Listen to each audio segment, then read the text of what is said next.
Okay, every now and then a series comes along that you could argue is a bit niche. It's a bit sort of, I don't know, specialist, a bit kind of esoteric.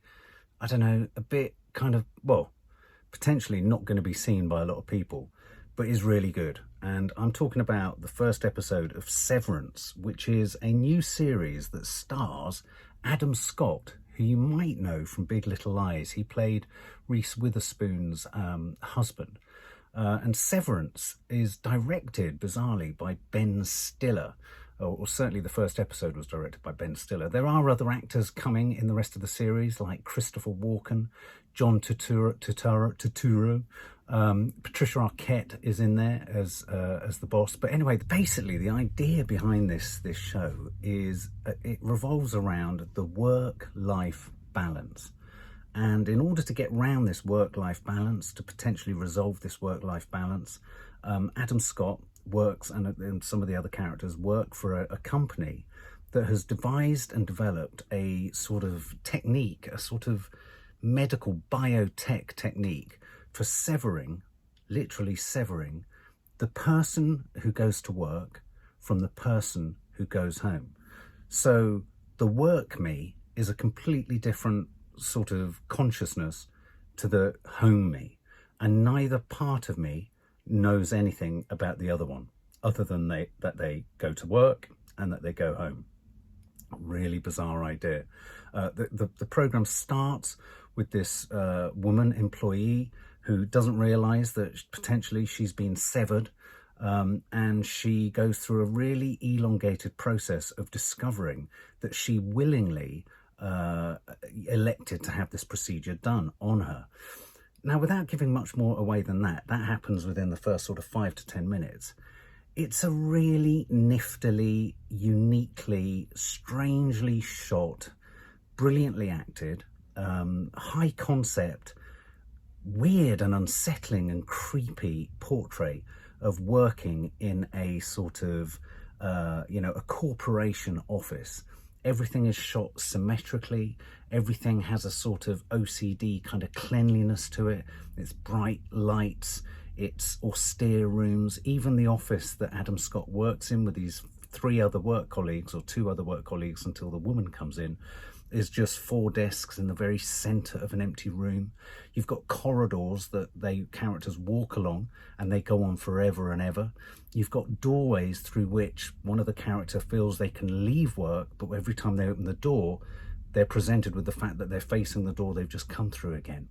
So it's kind of a horror. It's kind of a chilling sort of riff on the logical end play of commercial corporate culture.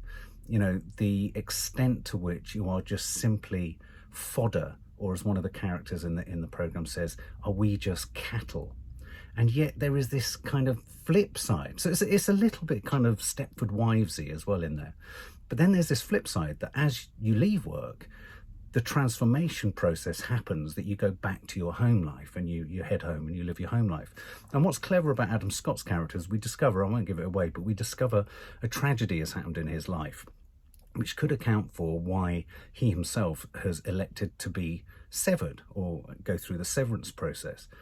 But the whole world is a bit strange. Even his domestic life, even his sister and his friends and his sister's friends, there's a curious kind of artificiality to everyone. So even the street on which he lives looks a little bit like, and reminds me a little bit of the Truman Show. There's a little bit of that Truman Show, being controlled by something other than yourself.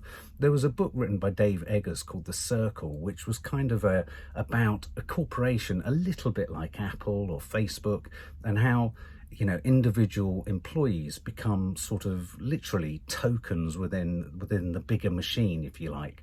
They lose their sort of individuality and they just become almost a kind of algorithm themselves.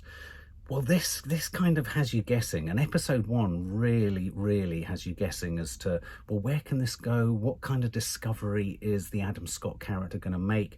Is he going to connect the two things? There's a really curious moment earlier in the show where he's sobbing and crying in a car, and I think we're going to start to kind of close in on this kind of the connecting area where he kind of moves from work self into home self.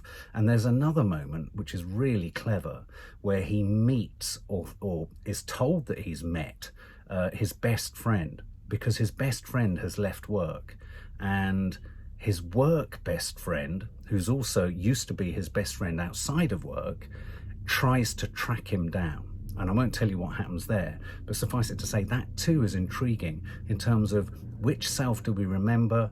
Can we have any consciousness of our work self? And if you think about it, it's kind of going on about that thing of 9 to 5, being religiously locked into corporate culture. Is this where we could end up with office work and sort of this faceless machine of just producing for the sake of producing, but for who?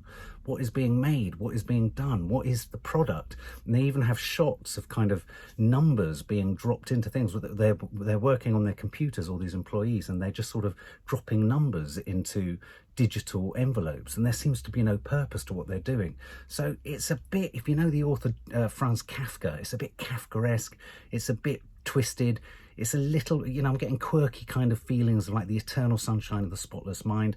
If you like quirky, if you like odd, if you like unsettling, brilliantly acted, and if you like a bit of sci-fi, I was getting a bit of Ex Machina in there as well, this will be your cup of tea. I was so pleasantly surprised. It's one of those shows that as soon as you watched it, I was like, oh, gotta tell people about this. It's on Apple TV, if you've got it. I think you can download it or watch it on iTunes too. And it's well worth checking out. And I have to say, wow, Ben Stiller is one hell of a director.